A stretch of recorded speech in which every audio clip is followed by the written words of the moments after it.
bonus vid. Greetings, my fellow gamers. Welcome to the first annual episode of Bonus Video. My apologies for the extremely weird and ridiculous opening. I actually animated that myself. I hope you like it. I'm a little new to animation, so sorry if it looks a little weird. I'm still learning, but as I learn, I will be updating that intro, as I learn. Well, anyway, on to the video. I really liked Overhit. I really did. Until the game got older. Like a week older. Not even that.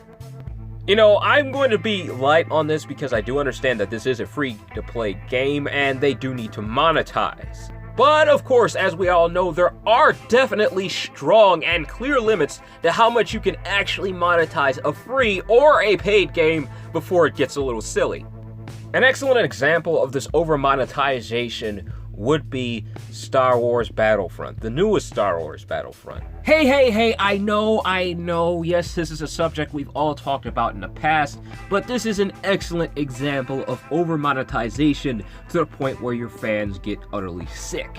And you know what the funny thing is about monetization? Normally, it's fine. It's absolutely fine to monetize a game because one, it helps the game survive being free to play, and it actually can make the game a little more enjoyable at times. And an excellent example of that would be Warframe, a game I play on this channel every once in a while. That game monetizes excellently. Just recently, they released Sun Wukong Prime, a very hyped Warframe. If you don't want to know what a Prime Warframe is, it is a very powerful version of the original Warframe. You must have a primed version of pretty much every Warframe in the game if you want to be really strong. And they charge you quite a bit. Sometimes it's up to $60. But here's the thing. Not only do you get the prime, but you get other weapons, you get other items, you even get platinum, which can be used to buy even other premium items. And the reason I use that as an example is because a lot of free-to-play games get this monetization thing all wrong. Instead of giving the consumer what they actually want, they give you a false sense of hope. Hey, if you buy this times 10 pack, you have a chance of getting this. You have a chance of getting this legendary item. Or in Overhit's case, an SS Rare. Or an ancient SS Rare. What an ancient SS Rare in this game is it's a character that is slightly rarer than an SS Rare. It doesn't make sense, but it's a part of the game. These characters, to be honest with you, I looked at the ratings for these characters. They aren't exactly all that to die for. They seem to be pretty much no better than the regular old SS Rare characters. It's just that they look fancier, and that's about it. I'm pretty sure if you're a leprechaun and find 7 different versions of these characters, maybe they'll be pretty powerful, but for the most part, no, they're nothing too special. Even some of their ratings are nowhere near as high as some of the average old SS Rare characters. Even some of the S Rare characters, who are one of the weaker levels of characters in the game, are more powerful and more popular than these characters. Mainly because they're so friggin' hard to get. But this game just wants to push them as these really special characters. And I think they're only there just so they could burn holes in your pocket. Otherwise, they would have just been regular old SS Rare characters. But okay, Wraith King, this game is badly monetized. But does that mean it plays badly? Well, yeah, it plays fantastic. That is the upside of this game. It has fantastic gameplay, fantastic graphics.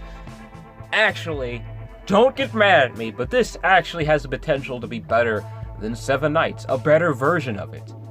But it's all just crashes down on its face because of the extremely low drop rates. This game does not offer you selectors. This game does not reward you with selectors. It just doesn't want to give you anything you need. That's what this game is. Sure, every month it gives you one SS Rare. One. And it's not even a selector. It just gives one random one to you. It could even be one of the ancient characters. And by the way, one of those ancient characters are one of the worst characters in the game. So yeah, there's that. But anyway, this game really does need to be more rewarding with particular characters. Nobody likes random garbage. Nobody likes that. Even when I'm playing Warframe, there is a grindy aspect to Warframe that does give you random parts for free. If you want to build that primed Warframe, the free way to get them is by grinding for relics. And all those relics have one of the primed Warframe's parts in there, and you need to find all of them and rely on RNG in order to do that. It's a pretty hard grind because after you actually find the parts, you have to build them, and that takes about 4 days to do. So yes, there is a grind, but in the end, guess what happens? I actually get the Warframe I'm looking for. I worked for that Warframe. It's not like one relic has every single piece of every random primed Warframe that was ever released in it. No, there's actually particular relics that have those parts in them.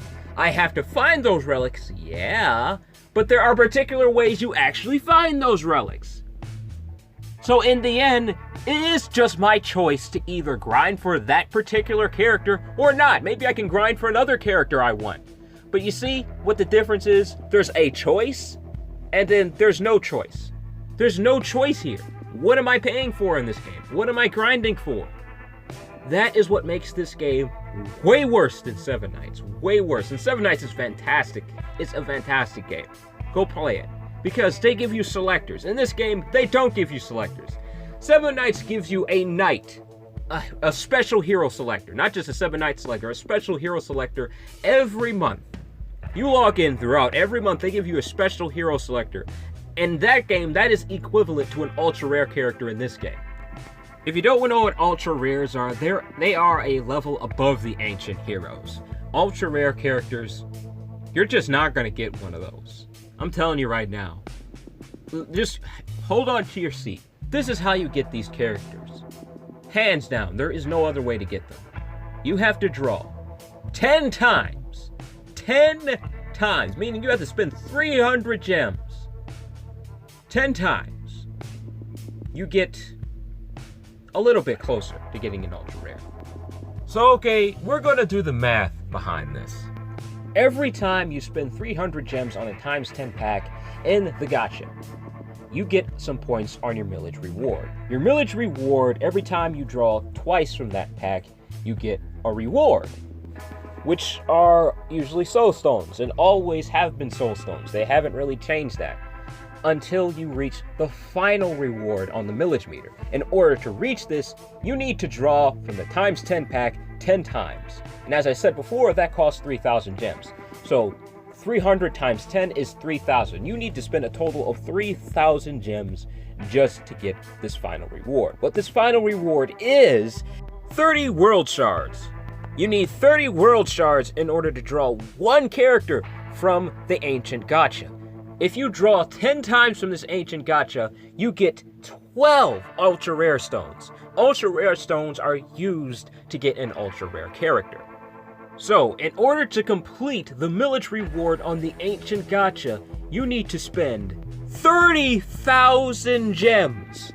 But in order to get an ultra rare character, you need 50 ultra rare stones to even do that. So you need to fill up this sheet about 4 times to actually get your ultra rare character. So, in order to get an ultra rare character, you need to spend 120,000 gems, which in this game is equivalent to spending $10,000 on a mobile game. That's right, $10,000 on a mobile game. You know what? I'm only going to say this once. Then I'm done with it on the channel. I don't like... You know what? No, it's not a dislike. I hate it. I absolutely despise it. Gaming is an art. I understand you guys gotta make money. I understand this is a live service game. I get it. But you have to understand that people play these games for fun. When you make a work of art, sure, you can sell it, you can make money off of it, but in the end, it's still a work of art. People are still going to want to enjoy it. That's the whole point of it. You're not really painting because you want to make money. Me, I don't do it because I want to make money. I do it because I want to. I want people to enjoy it. I want people to see the emotion I'm trying to express in my pictures. I know that, yes, it can be turned into a business, but in the end of the day, you guys gotta understand, this isn't something people are going to go straight for when it comes to spending money. This is a game. People play these for fun. Sure, spending $1 here and there is fine, but $10,000? Come on. I mean, I could scream to the top of my lung, which is, I actually kind of want to do that because I'm tired of these suits coming into the gaming industry and just think they can change things around and make it into some type of business and just completely take away from what a game actually is, and that is fun. It was designed for fun. Why do you think it's called a game? You play it for fun. This is not some slot machine, okay? And that's what you're treating it like. You're gambling with us. And I can't stand it. Developers, if you are watching this, just completely rethink this game. Completely rethink it all. Even if you had to shut it down, rethink it all. Because I'm telling you right now, $10,000 is way too much for an ultra rare. $10,000 is way too much to be spending on a mobile game. And to make things worse, one of these ultra rare characters has one of the lowest ratings I have ever seen on the game. Yes, even lower than this guy's. So as much as I really want to like this game, I can't. And I cannot recommend this game at all for any player. At all. No matter how great the artwork looks or the designs of the characters might be. This game just is not worth the time. I maxed out to level 50 and all I got was 50 gems as thanks. Yeah. Anyways, that is all the time I have left for this video, my fellow gamers. I hope you enjoyed it. Remember to leave a like, comment, and please do subscribe to the channel for more bonus videos like this. If there's a game you want me to break down and review, just let me know in the comments. One last thing before I go, they do give you an ancient hero ticket at the 103rd quest on the guide mission. As a reward, they do give it to you, but it's completely random. It's one of the three, and one of those three ancient heroes is one of the worst characters in the game. Now, this has to be a development error. Somebody just didn't maybe type something wrong or something, because it's only 3 heroes. Why didn't they just give us a selector? I don't know, man. That's all the time I have left for this video, my fellow gamers. Take it easy for me, alright? Bye.